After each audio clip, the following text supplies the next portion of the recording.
This is The College Edge, the show about your real options after high school. Your hosts are Robbie and Terry, both 15. Every week they compare the paths ahead and what actually pays off in the long run. Welcome back to The College Edge, the show about your real options after high school. I'm Terry. And I'm Robbie, and today we're making the case that university is still the strongest long-term bet you can make.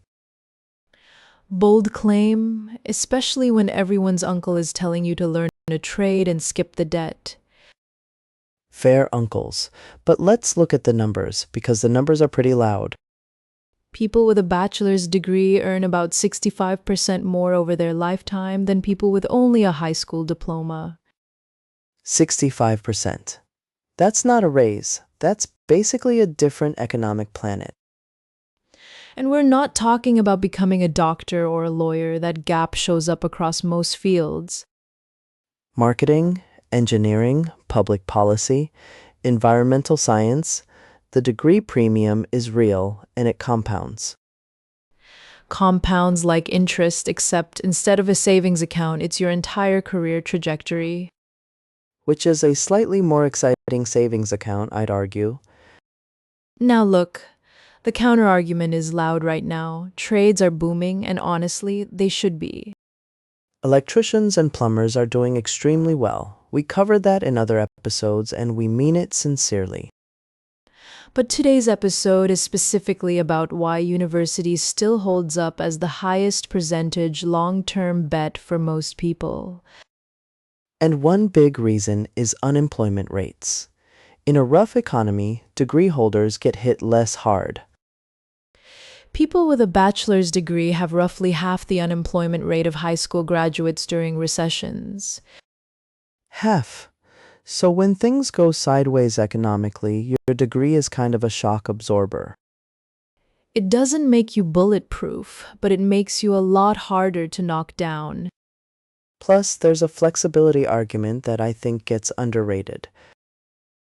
Say more, Robbie. A degree in biology can lead to research, pharmaceuticals, science writing, patent law, public health, teaching. The branches multiply. Whereas some career paths without a degree are excellent but narrower, you become very good at one specific thing. Which is great if that thing is exactly what you love forever. But people change a lot between 18 and 40. Extremely true. The version of me that wanted to be a professional horse judge at age 12 did not persist. A professional horse judge. That's a sentence I was not ready for. The point is, degrees buy optionality. You can pivot in ways that are structurally harder without one. Now, let's talk about the debt concern, because pretending it doesn't exist would be dishonest. Student debt is real, and it can be brutal if you borrow without a plan. But here's the reframe. The average return on a 4-year degree over a career is roughly $900,000 in extra lifetime earnings. $900,000. Even after paying back significant loans, the math usually still works in your favor. The trick is choosing a program with actual job market demand and not borrowing more than your first year's expected salary. That rule alone saves so many people from the horror story version of student debt.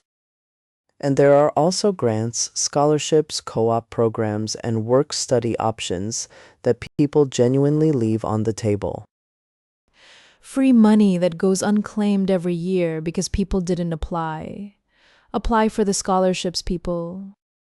Terry gets passionate about unclaimed scholarships, and honestly, same. There's also a social capital argument that's a little softer but still real. University puts you in a room with people who become your collaborators, co-founders, references, and friends for decades. The network you build at university is not the only network that matters, but it is a genuinely powerful one. And the critical thinking piece, learning how to read a study, construct an argument, identify bad evidence, that transfers everywhere. In a world absolutely drowning in misinformation, that skill set is not nothing. It is the opposite of nothing.